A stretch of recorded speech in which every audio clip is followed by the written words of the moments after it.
Hari ini saya akan khotbah tentang make progress not excuses. Buat kemajuan bukan alasan. Kita nggak akan bikin kemajuan, kita nggak akan lihat kemajuan kalau kita selalu bikin alasan. Kita lihat sama-sama dalam firman Tuhan Pengkhotbah 7 ayat 29. Pengkhotbah 7 ayat 29. Kita baca sama-sama. Lihatlah, hanya ini yang kudapati, bahwa Allah telah menjadikan manusia yang jujur, tetapi mereka mencari banyak dalih. Manusia itu senang bikin alasan. Manusia suka bikin alasan. Nah, orang yang suka bikin alasan enggak akan pernah bikin kemajuan. Yang setuju katakan amin. Saya kasih contoh saya aja, enggak usah ngomongin orang lain. Saya ini dulu selalu berdalih. Kalau orang nawarin saya obat diet gitu ya, saya selalu bilang gini, obat diet yang manjur itu, yang gue tetap bisa makan enak, gak perlu olahraga, gue kurus. Karena kalau obat diet itu kita minum tapi kita tetap ngurangin makan dan harus olahraga, tanpa obat itu pun kita bisa. Yang sepakat bilang amin dong.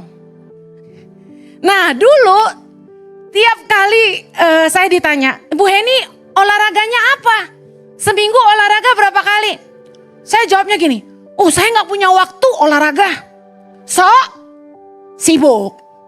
Bikin alasan, ya kan? Yang ada tambah melar, tambah gendut.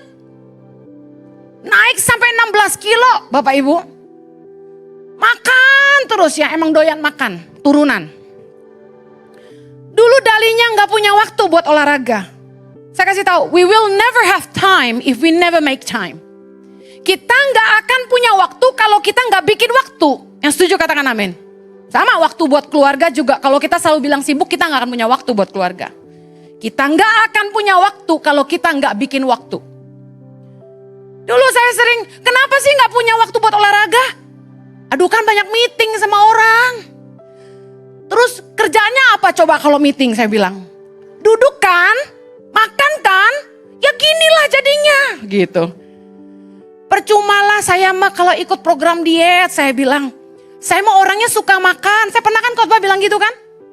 Udah resiko. Kalau emang suka makan, harus terima resikonya. Resikonya apa? Endut. Terus alasan saya apa lagi? Gua tuh secara DNA memang bukan sporty girl. Ngerti sporty girl? Yang doyan olahraga. Saya bukan yang begitu. Jadi selalu banyak alasan ketika orang bilang, Bu Heni kok tambah gendut? Saya delete komennya. Kalau ngomong tuh sopan dikit. Ibu Heni kok tambah montok? Nah ya beda, bener gak? Diperhalus. Saya selalu bikin alasan ketika saya disuruh olahraga. Bahkan kalau disuruh join gym gitu. Saya bilang gini, percuma. Suami saya udah pernah bayarin gym 1 tahun buat saya cuma pergi 3 bulan. Nah saya kasih tahu, saya menghidupi khotbah ini.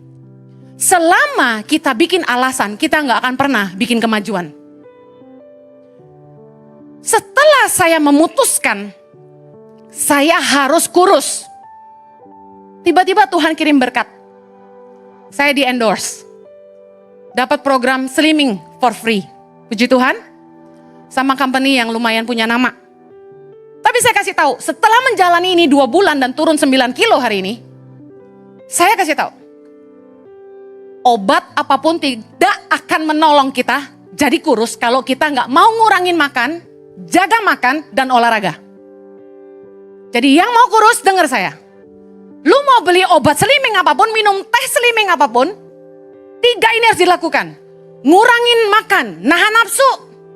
Jangan liatin Instagram orang bikin B ini, B2, B3, B4. Udah lu gak akan kurus. Amin. Ngurangin makan, kendalikan nafsu. Yang kedua, jaga makan. Jangan makan goreng-gorengan, minyak-minyak, dan lemak-lemak. Udah makan sate kambing itu minta yang daging aja. Dulu saya belaga pelon. Makan semua. Seminyak-minyaknya. Minyak dan lemak gak boleh masuk ke badan. Yang ketiga, olahraga yang rutin. Saya nih gak suka olahraga sejujurnya. Saya cuma suka jalan. Kalau olahraga saya jalan. Saya nggak suka treadmill, bosan. Nah, dengan alasan saya tinggal di rumah yang bukan di komplek elit, saya nggak pernah jalan. Akhirnya saya menemukan jalan, saya nonton kardio di YouTube. Karena gendut, susah lompat-lompat, saya pilih yang cardio for beginners. Ada ternyata walking cardio namanya. Setengah jam keringetan. Tiap hari. Dokter tanya, "Wah, ini udah mulai olahraga?" Ada. Apa? Kardio. Berapa kali? Ya, seminggu sekali. Kurang, dia bilang. Akhirnya saya kardio tiap hari minimal 45 menit. Tiap hari. Dan akhirnya saya mulai lebih kurus. Hari ini Anda lihat saya kurus? Dari sebelumnya? Puji Tuhan. Anda tidak akan lihat kemajuan kalau Anda terus bikin alasan. Katakan kanan kirimu, kalau lu mau maju, jangan terus bikin alasan. Saya akan bicara yang pertama. Orang yang suka bikin alasan, hidupnya tidak ada kemajuan. Amsal 22 ayat 13. Kita lihat sama-sama yuk. Si pemalas berkata, ada singa di luar. Aku akan dibunuh di tengah jalan. Apa artinya? Firman Tuhan berkata, si pemalas berkata, ada singa di luar. Aku akan dibunuh di tengah jalan. Dia malas kerja. Dia malas keluar rumah. Alasannya banyak. Kemalasan membuat orang suka beralasan. Katakan sama-sama, kemalasan membuat orang suka beralasan. Perhatikan staf yang malas. Disuruh ngerjain apapun, ada aja alasannya. Benar? Kenapa kamu nggak cek Instagram? Kenapa kamu nggak cek DM Instagram? Maaf Bu, seminggu ini sibuk. Petani yang Tangan Pengharapan bantu, kita latih, kita kasih benih. Staf saya, tim pendampingan turun ke lapangan. Pak, kenapa belum buka lahan? Kan sudah dilatih, kan sudah dikasih benih. Mereka jawabnya apa? Air jauh, lahan kecil, lahan sempit. Belum kerja udah bilang gak mampu. Orang yang selalu beralasan gak akan lihat kemajuan. Ada orang jemaat, kan saya suka tuh dikomentarin, Bu Heni jangan cuma bisa khotbah, saya butuh kerjaan. Gue tawarin kerja, sini kontak admin kita, kasih dong kontak, katanya butuh kerja. Saya kasih kerjaan, jadi apa? OB, jadi cleaner di gereja. Sebenarnya kita gak butuh, saking saya mau bantu. Disuruh jadi OB, dia bilang gini, saya gak mau digaji bulanan, maunya harian. Oke, banyak mau gak tuh jemaat? Terus udah gitu, ditungguin hari Minggu ya, jam segini datang ya. Datang gak kira-kira? Alasannya gak jelas. Inilah itulah orang yang malas selalu beralasan. Saya lihat orang-orang yang suka berdalih biasanya tidak akan berusaha lebih. Orang yang suka berdalih tidak akan berusaha lebih. Makanya alasan membuat orang gak lihat kemajuan. Amsal 21 ayat 25 berkata, si pemalas dibunuh oleh keinginannya, karena tangannya enggan bekerja. Maunya banyak, tapi malas. Ingat baik, Anda mungkin boleh punya visi, Anda mungkin punya mimpi, punya cita-cita. Tapi semua yang Anda harapkan itu, keinginanmu tidak akan jadi kejadian kalau Anda terus beralasan. Bangkit, lakukan sesuatu. Apa yang saya lakukan? Saya mulai tarik pemikiran saya. Heni, kamu umur 46. Udah tua gue. Kamu gendut kayak gini. Kamu mikir, kalau kamu umur 65, katakan ya, saya kayak apa? Saya mikir kayak mama saya. Apa yang terjadi sama mamamu? Tuhan tarik pemikiran saya. Mama saya susah jalan. Kakinya sakit, lututnya sakit sampai operasi lutut. Tuhan tarik, kamu mau seperti itu? Mama Heni yang andut. Mau? Saya bilang enggak Tuhan. Terus saya diingatkan, mama saya punya teman. Dia suka olahraga. Dari umur 50 saya kenal dia, sampai hari ini dia umur 67 mungkin. Wajahnya gak berubah. Tetap awet muda. Strong baby. Kami punya staff di Tangan Pengharapan. Bekas guru international school. Jadi education facility supervisor Tangan Pengharapan. Yang hari ini bantuin saya bangun-bangun sekolah di pedalaman. Dan bangun sekolah berasrama. Umurnya berapa tau gak? 67 tahun. Lu adu jalan sama dia belum tentu menang.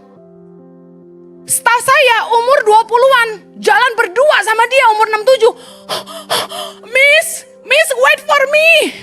Cepet banget dia jalan. Dia kan tinggi langsing. Makan dijaga, suka jalan sehari minimal 2 kilo. Dia kalau jalan langkahnya panjang-panjang. Staff saya, Miss wait for me. So I choose to change myself. Keinginan mah banyak. Pengen kurus mah dari dulu. Tahu gak, saya tiap kali lihat Instagram, scrolling, yang bisa ngecilin perut tuh, yang ngangkat-ngangkat kaki, ya yang gini-gini. Gerakan menghilangkan buncit, yes, ya. Kemudian saya lihat, keren, saya share ke suami saya. Wih, bagus, saya share ke anak saya. Makanan diet, minuman sehat, saya share ke tim dapur. Jago nge-share gue mah. Jago nge-like gue mah. Prakteknya zero. Keinginanmu gak akan jadi apa-apa kalau kamu gak mulai melakukan. Yuk berubah. Kalau Anda mau lihat kemajuan, Anda harus bikin keputusan dan mulai melakukan. Yang mau katakan amin. Yang kedua, orang yang suka bikin alasan, pernikahannya gak akan ada perubahan. Kenapa sih masalah rumah tangga tuh gak selesai-selesai? Karena orang gak mau berusaha menyelesaikan. Tapi tiap kali berantem alasannya banyak. Ada orang yang kami konseling pernikahan. Mereka pisah kamar. Saya tanya, kenapa gak sekamar sama istri? Oh, soalnya istri saya tidurnya lebih awal. Terus tidurnya sama anak. Jadi saya kalau tidur malam biar dia gak silo, saya pisah kamar. Astaga. Saya bilang itu gak sehat. Keharmonisan rumah tanggamu justru bisa dinilai dari kamar tidurmu. Tanda pertama keretakan dalam rumah tangga adalah menurunnya gairah terhadap satu sama lain. Kalau Anda sudah tidak nafsu melihat pasanganmu, something wrong with you. Jojo gak boleh gairah sama perempuan lain. Harus gairahnya ke saya. Sesuai firman Tuhan. Kekasihku, kepadanya gairahku tertuju. Kalau gairah Anda mulai hilang, berarti pernikahanmu dalam bahaya. Jangan sampai pasanganmu lebih gairah ngelihat orang lain daripada Anda.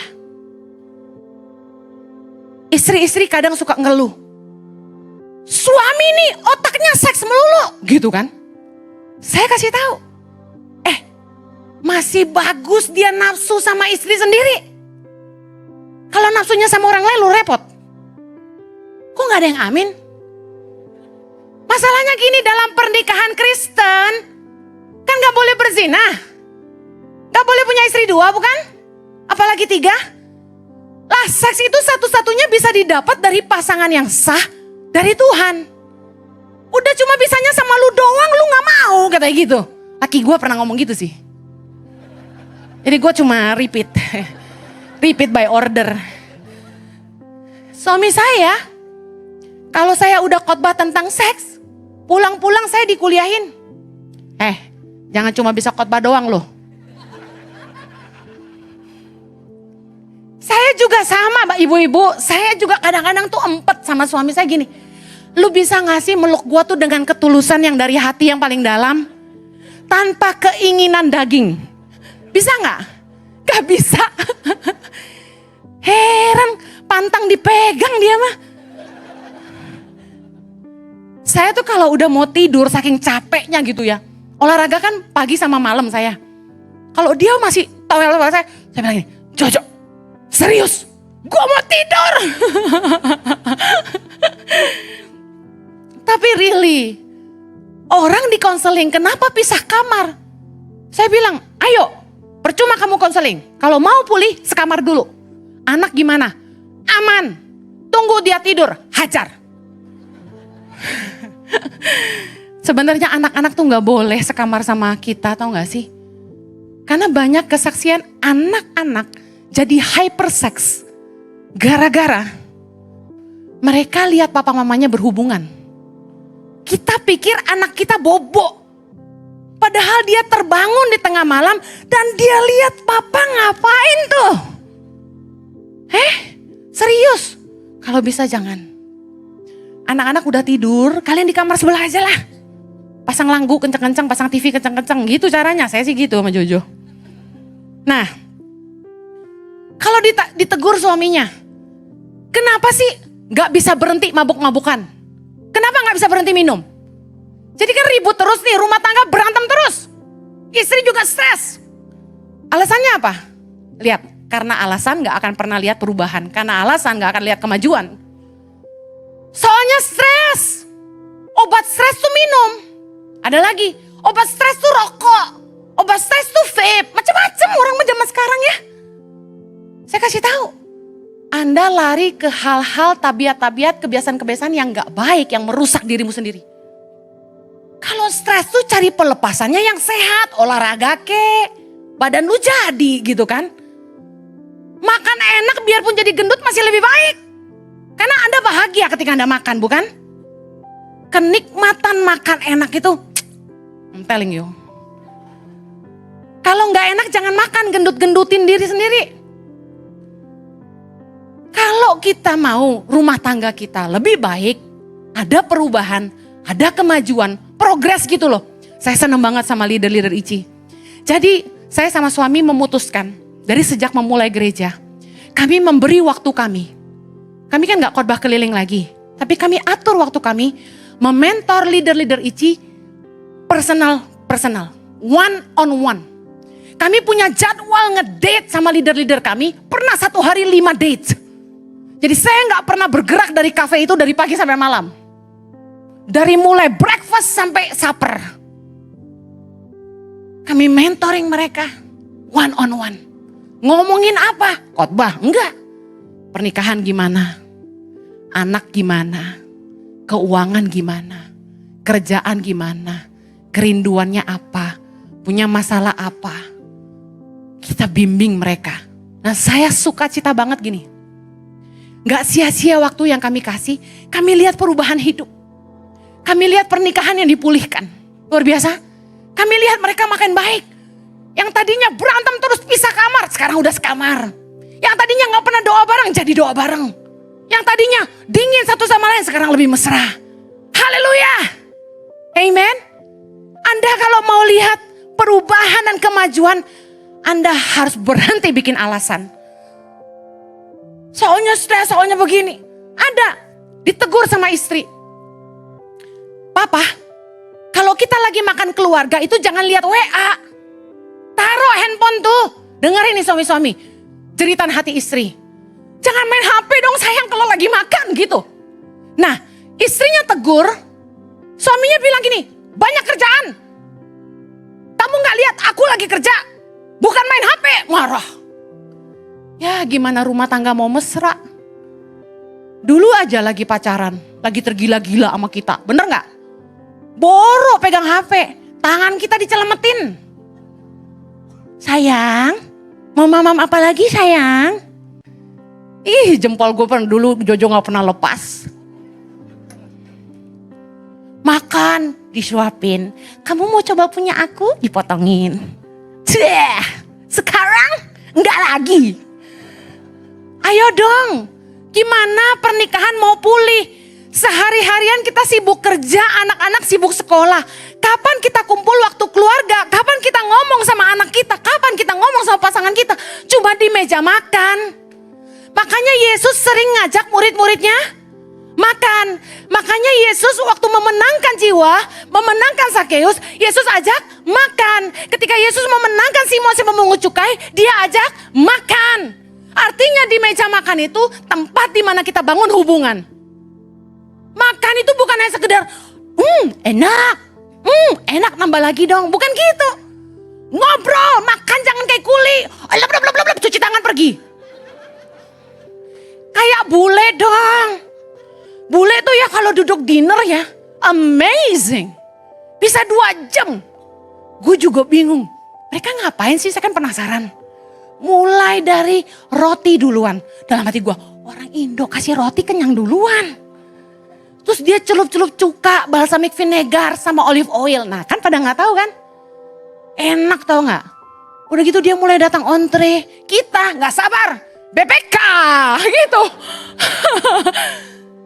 Tapi mereka bangun hubungan. Jadi di antara menu demi menu yang datang, mereka ngobrol. Mereka see eye to eye, heart to heart. Itu kunci quality time. It doesn't matter how many time you have. Yang paling penting adalah quality time. Meskipun cuma 1 jam, tapi Anda lihat mata ke mata, hati ke hati. Itu penting. Jangan sakiti keluargamu dengan handphonemu. Kenapa? Waktu kamu main handphone di meja makan, artinya kamu lebih mengedepankan pekerjaan daripada hubungan dengan keluargamu. I'm sorry, ini yang bikin rumah tangga jadi sering bermasalah. Karena gak ada komunikasi. Ketiadaan komunikasi pasti meretakkan hubungan. No more excuses. Jangan bikin alasan. Banyak kerjaan lah. Works can wait. Katakan sama-sama. Works can wait. Kerjaan bisa menunggu. Saya pernah khotbah ini. Uang bisa dicari. Waktu gak bisa kembali. Suatu hari anak-anakmu besar. Anda akan merindukan mereka waktu mereka kecil. Saya merindukan versi anak-anak saya waktu mereka kecil. Waktu gak bisa kembali. Uang bisa dicari. Amen.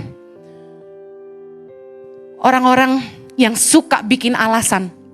Biasanya itu suka bermain victim mentality. Ngerti victim mentality? Selalu nyalain orang lain. Kenapa kamu masih jatuh bangun dalam dosa? Ya habisnya istri saya gak melayani saya, Bu.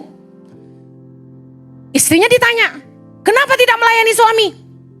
Soalnya suami saya gak mesra, Bu. Gak ada pemanasan, Bu. Kayak mesin genset kan, Bu, harusnya, Bu, katanya gitu. Banyak alasan. Victim mentality. Please stop playing victim mentality. Stop making excuses. Kenapa kamu bersalah? Karena saya salah. Tanggung jawablah, berubahlah, jangan nyalain orang lain. Anak-anak muda, kenapa kamu nakal? Kenapa kamu ngedrak? Kenapa kamu free sex? Saya gak punya figur papa. Gak gitu. Masa depanmu tergantung keputusanmu. Bukan karena keadaan keluargamu. Masa lalu kita gak menentukan masa depan kita. Keputusan kita hari menentukan masa depan kita. Katakan amin. Kita gak bisa mengubah tempat di mana kita berdiri hari ini. Tapi kita bisa memutuskan kemana kita mau pergi. You should decide for yourself. Don't make excuses. Bukan salah orang tua kita. Mereka semua punya masalah. Kita punya masalah sendiri. Berhenti menyalahkan orang tua. Masa depanmu tidak tergantung orang tuamu. Saya adalah bukti nyata. Gak disekolahin bisa jadi. Gak peduli orang tuamu ada duit gak ada duit. Gak peduli kamu lahir di keluarga kaya atau miskin. Keputusanmu yang membuat kamu akan maju. Berhenti beralasan. Dan mulai bikin kemajuan. Yang mau katakan amin. Yang terakhir. Dalam kerohanian. Saya mau menyentuh area kerohanian. ICI adalah gereja yang rindu melahirkan orang Kristen yang dewasa dalam iman. Hidup melakukan firman dan jadi berkat bagi orang banyak. Kita jadi berkat bukan hanya di rumah. Tapi di tempat kerja. Di masyarakat. Kita rindu jadi berkat bagi bangsa-bangsa. Masalahnya gini. Kita tidak akan jadi dewasa rohani. Kita nggak akan mengalami pertumbuhan rohani kalau kita nggak melakukan firman. Spiritual progress atau kemajuan rohani itu terjadi ketika kita mulai dengar firman, merenung firman dan melakukannya dalam hidup kita. Suka nonton khotbah saja, suka menonton, mendengarkan, lalu share ke orang-orang, itu nggak akan mengubahkan hidupmu dan nggak akan mendewasakan imanmu. Saya tadi cerita, dulu saya gemar sekali menonton video-video di Reels tentang kardio. Suka. Dan setiap kali saya nemu yang bagus, saya share ke pengerja, saya share ke staf saya share ke anak-anak yang saya rasa rada montok. Saya share ke suami saya, karena waktu itu dia buncit. Gak sadar diri sendiri buncit. Seringkali saya lakukan. Tapi apakah saya jadi kurus karena saya nonton video terus? Enggak. Nonton kardio gak bikin saya kurus. Apalagi nge-share video kardio itu gak bikin saya kurus. Yang ada orang tersinggung, maksud lu apa? Tapi ketika saya mulai lakukan, saya mulai ikuti, terengah-engah, susah juga ya. Tapi saya konsisten, capek saya terusin video berikutnya. Saya mulai angkat barbel, lagi mau bikin otot nih, jangan kaget ya. Arnold Schwarzenegger. Saya serius banget melakukannya, sampai suami saya bilang gini, serius banget istriku. Kalau saya udah bikin dosa seharian itu, ngerti kan istilahnya? Makan kebanyakan, malamnya saya kardio lagi 1 jam. Buang lemak. Anda gak akan bertumbuh secara rohani kalau Anda cuma suka dengar khotbah, nge-share khotbah. Anda harus mulai melakukan firman yang Anda dengar. Jangan jadi orang Kristen munafik. Orang-orang Farisi. Tahu gak masalahnya orang Farisi itu apa? Mereka itu suka menghakimi orang. Tapi mereka sendiri tahu firman tidak melakukan. Orang-orang fasik. Untuk bertumbuh dewasa dan kuat dalam iman, kita harus hidup dalam kebenaran firman. Ibarat gini, kalau Anda makan terus, tapi Anda nggak pernah olahraga, Anda akan jadi obesitas. Nah, sama halnya Anda suka nonton khotbah, Anda suka baca Alkitab, tapi Anda tidak melakukan, Anda tidak hidupi. Jadi apa? Jadi obesitas rohani. Apa yang terjadi? Tiap kali Anda dengar khotbah, Anda baca firman, yang Anda ingat orang lain. Dan rajin ngingetin orang lain. Sibuk menilai orang lain. Tapi tidak memperbaiki diri sendiri. Kalau Anda mau bertumbuh dalam firman, yuk. Jangan cari alasan untuk membenarkan diri sendiri. Orang Kristen zaman sekarang, dengar khotbah dia lebih pintar. Enggak gitu tuh. Roma 10 ayat 3. Baca sama-sama. Sebab oleh karena mereka tidak mengenal kebenaran Allah dan oleh karena mereka berusaha untuk mendirikan kebenaran mereka sendiri, maka mereka tidak takluk kepada kebenaran Allah. Gak heran orang gak bertumbuh rohaninya padahal udah tua di gereja. Ibaratnya dari muda sampai tua di gereja. Dengar firman udah jutaan kali. Kenapa gak bertumbuh, gak dewasa-dewasa, kekanak-kanakan, tersinggungan. Karena tiap kali dengar firman, mendirikan kebenaran diri sendiri. Pakai alasan ini dan itu, yang masuk akal dia terima, gak masuk akal dia buang. Mencari pengajar-pengajar yang mengenakan telinganya. Makanya orang Kristen gak akan lihat kemajuan dalam kerohanian. Yuk saya akhiri. Kita nggak akan melihat kemajuan kalau kita selalu bikin alasan.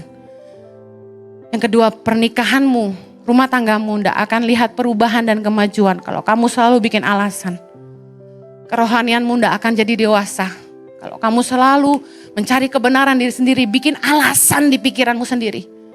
Dan kamu nggak akan ngerti kebenaran Allah. Mari make progress, not excuses. Yang mau berubah katakan amin. Kita berdoa. Tuhan tolong kami agar firman ini jadi daging dalam roh kami. Kami dengar firman dan kami mau melakukan. Tolong kami supaya kami gak jadi obesitas rohani. Jadi orang-orang fasik yang tahu kebenaran tapi tidak melakukan. Jadi orang Farisi yang sibuk menghakimi orang lain. Tapi biarlah kami boleh ambil sikap, ambil keputusan, kami mau menghidupi firman-Mu. Agar kami menjadi dewasa di dalam iman, dalam pengenalan akan Tuhan. Kami jadi hidup jadi saksi Tuhan kemana saja kami pergi. Berkati setiap pekerjaan dan rumah tangga. Biar ada semangat untuk buat perubahan dan kemajuan. Terima kasih Tuhan. Di dalam nama Yesus kami berdoa. Yang diberkati Tuhan sama-sama kita katakan. Amen. Have a blessed Sunday.